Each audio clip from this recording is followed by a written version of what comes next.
Hey guys, it's me Matthew again. Today I'm going to be doing another audio. And this time, this particular story isn't based or inspired by any other story. It's purely my own. It's called A Tomcat's Happiness. And this one is a bit more easier for me to read this time. And this time it has a bit more additional audio sensations. And you'll see what I mean. But anyways, I truly do hope you all like this story. So please, if you like it, subscribe, press the loading bell down below. But if you're not new here, not subscribed, please subscribe, press the loading bell down below, as well as go over to my community posts. You don't know what you may find, as well as go over to check out my previous audio series known as Anime/Dragon Knight Unlimited. But anyways, let's move on to the audio story. Chapter 3, Something Unexpected. The next morning, Sabria and I woke up in each other's arms. Then Sabria said, "Good morning, handsome Tomcat." She smiled. I round and smiled. Then we got out of bed. Sabria and I got changed, then headed downstairs for breakfast. When we got down, I sat down and waited for Sabria to give me fish to bear my fangs upon. She said, "Here you go, Sabor. Enjoy." She smiled, then I got to eat. After we were done eating, Sabria said, "Follow me, Sabor." I followed her down to the underground paradise, and we went to that beautiful house at the other entrance. When we got there, Sabria asked, "Do you want to play in the parkour tree?" I round and smiled, then we headed inside. We jumped, skipped, flipped, twirled, ran, hopped, and so much more on the parkour tree that led outside throughout the whole underground paradise. We had so much fun that when we got back to the house at the other entrance, we got ourselves a drink of water. Sabria said, "That was fun. How about you, Sabor?" I rowed happily. Then she said, "I'm glad. Well, we should go back up to our house so that Mom doesn't worry. Come on, Sabor." Sandria said, "Okay, you're in the garden." Sabria said, "Yeah, we were just hanging out there for a bit. I'm guessing you're going to work?" Sandria said, "I am, and because of you, I'm going to be there until I get home at 11 p.m. if there is traffic." Sabria said, "Just be happy I treat you like my own daughter instead of only just my mother. But anyways, go on before you get fired." Sandria said, Okay, I'm going. Don't do anything stupid, okay?" Sabria asked sarcastically, "Who takes care of who?" Sandria laughed and said, "See you later, Sabria dear." "Love you, bye." Sabria said, "Love you too, Mom, bye." Sandria closed the door and Sabria said, "Well then, let's head on back down." We headed back down to the underground paradise, then headed back to the house at the other entrance and went inside. We got into bed and we slept together again. After we took a nap, Sabria loved on me, played with me, ate with me, and we had so much fun. After we were done having fun, we headed up to the backyard garden and went inside our home. Sabria looked at the time and it was 9:30 p.m. Sabria said the school bell should be going on right now. Then Sabria got called by Isra. She answered it and asked, "Hi Isra, what's going on?" Isra asked, "Are you with Sabor right now?" Sabria asked. I am. Why do you ask? S.S. said, I need your help with something. Sabria asked. You forgot your dress, didn't you? S.S. said, oh no, I do. Just snuck out to the ball, and I need your help putting it on. Sabria asked, where are you right now? S.S. said, behind the bleachers. Sabria said, don't move, we're on our way. S.S. said, thank you, Sabria. Sabria said, no problems. See you in a minute. S.S. said, okay. Sabria hangs up, and Sabria asked, Sabor, we need to go to the school to help Ezra.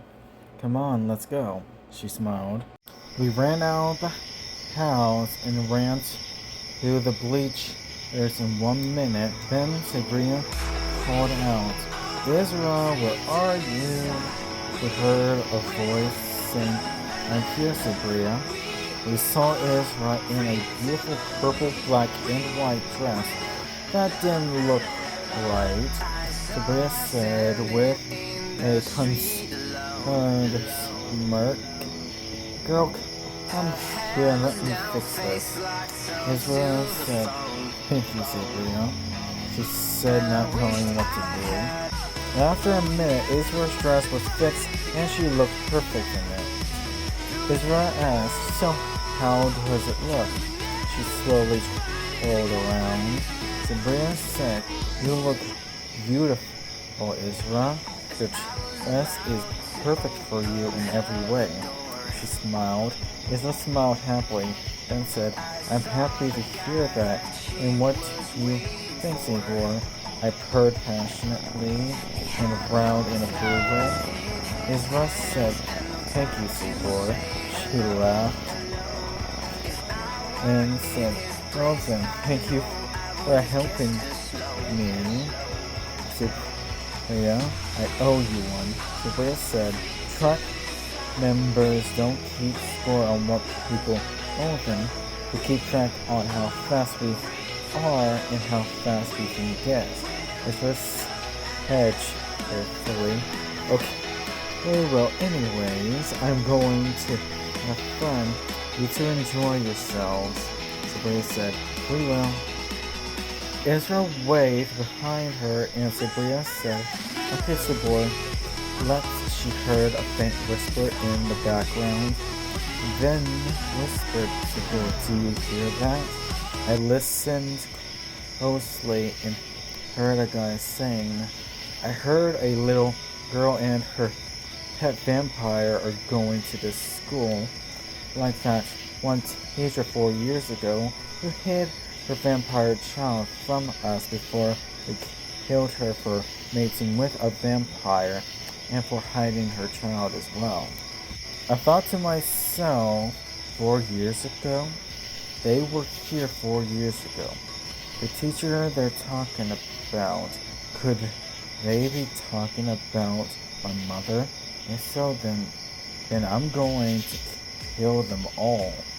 Sabria asked, Sabor, what are you hearing? I said, they killed my mother when I was young 4 years ago, here at this school, and I'm going to kill them all.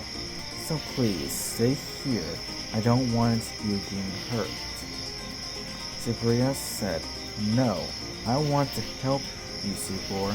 I said, do it and you'll get hurt by me when I'm not in control of myself and drain you dry of blood. I don't want that. Just watch from high up in the stands so that you won't get hurt like you did emotionally down from that tree I was in, sucking the blood out from that owl. Do you understand, my queen of beasts, Sabria? Sabria said, yes, I understand. I said, good, because it's about to get bloody. I looked in the reflection of Sabria's eyes and saw that my eyes were glowing a blood crimson red. Then I ran out to kill my mother's killers. I ran through the bushes, jumping behind them, cutting two of them at their necks with my claws and biting, then ripping the other one's jugulars out. The other 17 all shot out once with their sound suppressant guns, but I was too quick for them to hit me. I ran in circles, killing them off one by one until there was only 10 left. I jumped so high that I came down hard enough that I killed half of them in the impact, and killed the rest with a circular swipe of my claws to their throats. One of them that fell shot out after landing on the ground, ricocheting off the metal, hitting Zubria. I ran over to her after I calmed down a little bit, and when I got to Zubria, she was bleeding on the stand. She said, sitting up, bleeding, barely able to speak. I think she coughed. I think that bullet hit my heart. She coughed some more blood, and I asked concerned, if you need me to turn you, just tell me. Zubria said, I will, but first, I need to try to get up. She slowly rose up a little bit and was almost fully standing. Then she fell back on her butt. Then she said, lying back down, okay, you can turn me, Sabor, my beloved handsome tomcat, my king of beasts. I cried and said, I will turn you as you asked. I love you, Zubria, my queen of beasts. I sank my fangs into her throat, drinking 5% of her blood while putting my breast in her mouth so that she can drink some of my blood as well. Her fangs quickly manifested into my wrist, and she drank what she needed to heal. She said, so, this is what it feels like to be a vampire. Thank you for saving my life, Sabor. I said, you're my queen of beasts, Zubria, so of course I'm going to save you. Zubria said, and you're my king of beasts, so you know I would do the same thing for you. I said, smiling, and no, Zubria pulled me closer and kissed me. We heard a voice asking, are you responsible for killing my comrades? We looked over to see a frightened man in a vampire hunter's coat who saw our blood-red eyes and said, you're vampires. He pulled his sound suppressant gun and fired. We separated and went behind him so fast that we broke his back, paralyzing him from the neck down, but was still alive. He said, unable to move, son of a bitch, you two broke my damn back. Zubria said, you shouldn't have shot at us, and you dumb vampire hunter. He said, it's my job. Now my other comrades will kill me because of you children. Wait a minute. Your Miss Patricia's son. Where did she hide you? I said in plain sight. The vampire hunter asked, you mean you were still in the school and we didn't see you?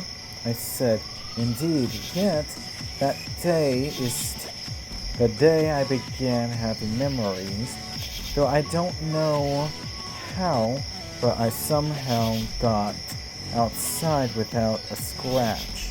The vampire hunter said, well, however you got out of there, you will die one day. Zubria said, good luck with that. We have our places to hide at. So anyways, have fun dying by your comrades. Bye.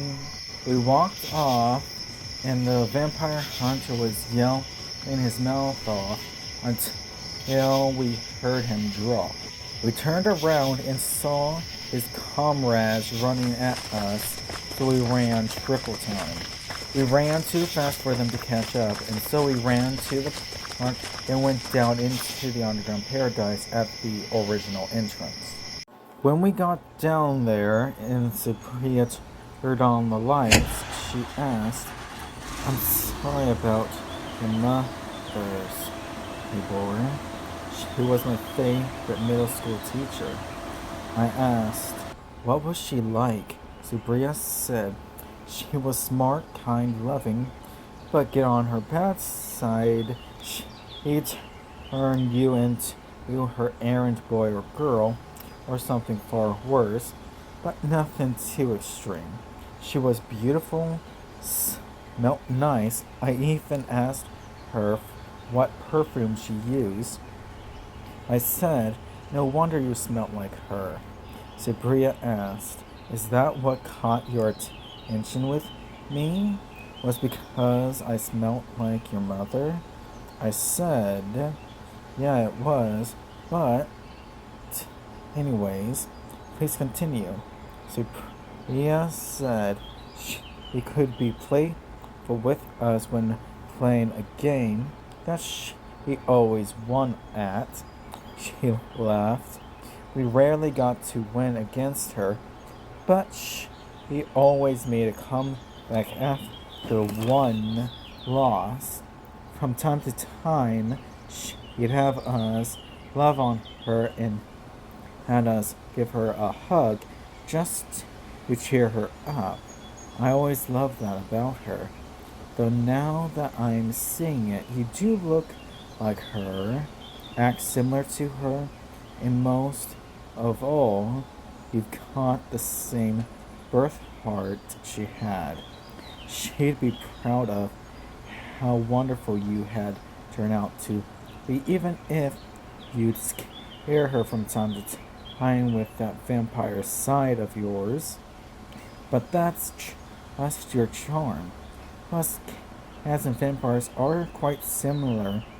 They both have claws, they both can see in the dark, they both act superior, they both can be charming, they both can be playful, and they can be deadly despite how beautiful or handsome they are." I asked, "And you like that about me?" Cyprian said, "I love everything about you. Not because I love cats, not because I love your personality, or looks, or behavior, but because I love you for you. After all, you're my beloved king of beasts, Cyborg." I said, "I love you the same way, my beloved queen of beasts, Cyprian." Cyprian came closer to me, smiling, and kissed me. Then we fell onto the bed. She pulled me up onto the pillow, wrapped the blankets around us, and said, "Let's enjoy the night tonight. Then see about taking Mom down here so that we can survive these vampire hunters." I said, "Okay, but first let's be careful. We don't want to have them find our hiding place, now do we?" Cyprian said, "No, we do not.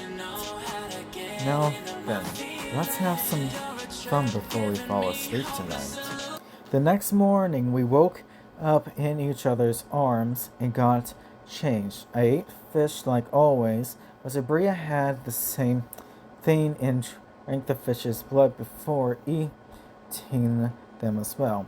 That surprised me, but anyways, after we're done, we carefully went outside into the backyard garden of our home, and before we could go inside, we saw police officers talking to Sandria, so we went back down into the underground paradise, but not before leaving a note saying, "We're sorry, Mom, we can't come back home that all the vampire hunters are dead, or at least the ones that aren't working for the government. We love you, Mom. Stay safe, stay working, and most importantly, keep my thinking place nice and beautiful for me when we get home. Love, Sabor and Sabria. When we got back down, Sabria said, well, shoot, guess we have to wait until every one of those illegal vampire hunters are dead. She sighed. I said, at least we have each other. Sabria said, indeed we do. And wait, do you hear that? I said, I do. It sounds like other heartbeats? Sabria asked, but where are they coming from? I walked around listening. The heartbeats got louder the closer I got to Sabria. Then when I crouched to place my ear to her stomach, I said happily, they're coming from you, my beloved Queen of Beasts. I said gently and slowly, moving my hands against her stomach. Sabria asked, you mean I smiled, nodding, and said, yes, you are. You're going to be queening in a couple of months and a week, Sabria. Sabria gasped, smiling with tears, then said, I'm so happy I could do anything to keep them alive. How many of them are there? I said, I can hear 2 of them. Sabria asked, do you know what gender they are? I said, I don't, but what gender do you feel like they could be? Sabria said, I don't know, I'm still so new at this whole vampire thing. I got closer to her and whispered, close your eyes, listen to their heartbeats, pay attention to your feelings. Now look deeper into yourself and tell me, do you feel like we're having 2 boys, 2 girls, or one of each? Sabria said, I feel like it's one of each. I think we're having a boy and a girl. I said, well then, what should we name them? Sabria said, well, I've always loved this one Greek character named Atalante, whose wish was for all children to be loved. So how about for a boy, Atalon, and for our girl, Atalante?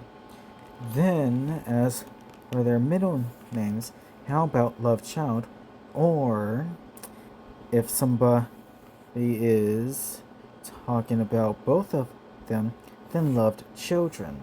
I said, I think that suits them nicely. I smiled, purring. Sabria said, I think I'm still hungry. But Sabria began to collapse, so I quickly grabbed her, holding her up. Then I placed her on the bed. Then I said, I'll get you some food. Be right back. Sabria said, okay, don't take too long. I said, I won't. I grabbed a net and quickly gathered up as many big fish that was close to me, then took the net full of big salmon back to the house down here. I quickly ran back and said, here, I got some salmon for you to eat. Sabria said, thank you, Sabor. You're really fast at getting these. I asked, who's just as fast as who? I said, smiling. He laughed and said, thank you, Sabor, my king of beasts. I said, why, of course, my beloved queen of beasts. We giggled together. Then Sabria began to drink and eat her meal. After she was done eating, she could stand up again and had to go to the bathroom. After she was done in there, we watched a romantic anime series. a couple of movies, then ate lunch, tended the garden, hung out with the other felines, played some video games, which I was surprisingly good at, and overall had a good time. Later that night, when we were in bed sleeping together, I had a dream of a warm feeling inside of me, something on fire but harmless to me and those who I want to protect. The fire spread wings, talons, a beak. It was a phoenix, but then it turned to ash, and out of the ashes was a boy with angel-like wings that were also like a phoenix. It was a phoenix angel. It was a phoenix angel boy. He reached out his hand to me, so instinctively I reached out my hand in response. When our hands touched, that phoenix angel boy burst into flames. Those flames went into me, and then I felt like I could protect anyone now, even say Bria, who was my sky, and me, her landscape.